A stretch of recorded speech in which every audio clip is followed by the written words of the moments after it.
बातमी येते शिर्डीमधून। त्या ठिकाणी कांदा प्रश्नी राष्ट्रवादी काँग्रेस आक्रमक झालेली आहे। नेवासे इथे औरंगाबाद श्रीरामपूर रस्ता राष्ट्रवादी काँग्रेसकडून अडवण्यात आलेला आहे। कांद्याचे भाव कोसळल्याने राष्ट्रवादी रस्त्यावर उतरलेली आहे। रस्त्यावर कांदे ओतून रस्ता अडवला गेलेला आहे।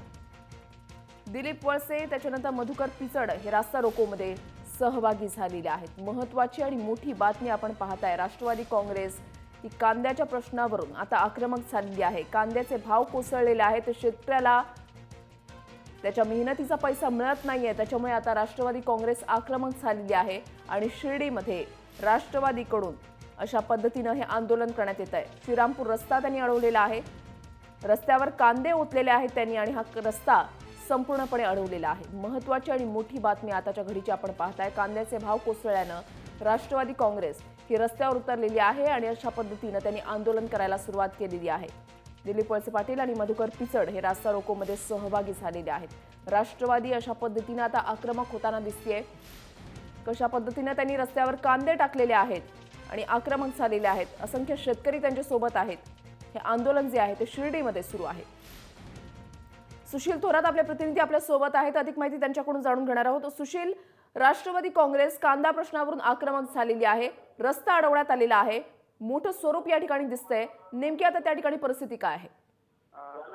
बरोबर आहे। एक मोठा असा भव्य रस्ता रोको राष्ट्रवादी तर्फे करण्यात आलेला आहे की राष्ट्रवादीने 2 दिवसापूर्वी जाहीर केलं होतं की या संपूर्ण महाराष्ट्रामध्ये कांदा प्रश्नी असेल किंवा शेतकऱ्यांच्या प्रश्नासंदर्भात असेल किंवा दुष्काळ संदर्भात असेल सर्व महाराष्ट्रभर आणि मराठवाड्यामध्ये एक मोठं जन आंदोलन उभारण्याचा त्यांनी इशारा दिला होता। त्याप्रमाणे आज नगरमध्ये नेवासा औरंगाबाद रोडवर भव्य मोठा रस्ता रोको करण्यात आलेला आहे। हजारो टन म्हणलं तरी चालेल कांदा इथे शेतकऱ्यांनी रोडवर आणून टाकलेला आहे। अक्षरशः कांद्याचं रोडवर कांदे सध्या दिसत आहेत। हजारो शेतकरी इथे रोडवर बसलेले आहेत।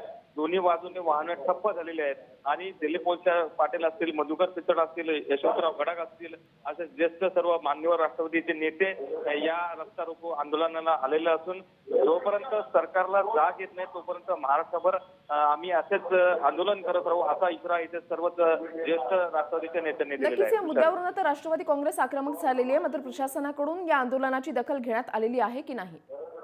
अद्याप तरी इथे प्रशासनाकडून काही दखल घेण्यात आलेली नाहीये, कारण आज रविवारचा सुट्टीचा दिवस असल्यामुळे प्रशासनाचे कर्मचारीच इथे दिसायला तयार नाहीत। मात्र तहसीलदार एकदा इथे चक्कर मारून गेलेले आहेत। रस्ता रोको जवळजवळ 1 ते 1.5 तासापासून रस्ता रोको चालू झालेला आहे, मात्र प्रशासनाने अजून तरी दखल घेतलेली दिसत नाही आहे। वाहतुकीचा कसा खेळखंडोबा त्या ठिकाणी झालेला आहे? वाहतुकीचा पोलिसांनी जो दुसरा मार्ग आहे तो खुला केल्यामुळे वाहतुकीवर थोडा परिणाम झालेला आहे। मात्र जे लोक नेवासा मधून आलेले आहेत शिर्डीकडे जाण्यासाठी त्या लोकांची मात्र मोठी कुटुंबना झालेली आहे। दोन्ही बाजूंनी मोठ्या वाहनांच्या रांगा लागलेल्या आहेत। नक्कीच धन्यवाद सुशील दिलेल्या सविस्तर माहितीसाठी। या आंदोलनासंदर्भातले अपडेट्स जे आहेत ते वेळोवेळी तुमच्याकडून जाणून घेण्याचा प्रयत्न करणार आहोत। शिर्डीमध्ये कांदा प्रश्नावरून राष्ट्रवादी काँग्रेस अशा पद्धतीने आक्रमक झालेली आहे। रस्त्यावर त्यांनी कांदे या ठिकाणी टाकलेले आहेत आणि मोठ्या संख्येने हा रस्ता जो आहे तो अडवण्यात आलेला आहे। प्रशासनाचे अधिकारी जे आहेत, प्रशासकीय अधिकारी ते या ठिकाणी आलेले नाही आहेत, मात्र तहसीलदार या ठिकाणी एकदा येऊन गेलेले आहेत अशी माहिती आपले प्रतिनिधी सुशील थोरात आपल्यापर्यंत पोहोचवत होते आणि त्यांच्याकडून आम्ही तुम्हाला या संदर्भातले अपडेट्स जे आहेत ते वेळोवेळी देण्याचा प्रयत्न करणार आहोत।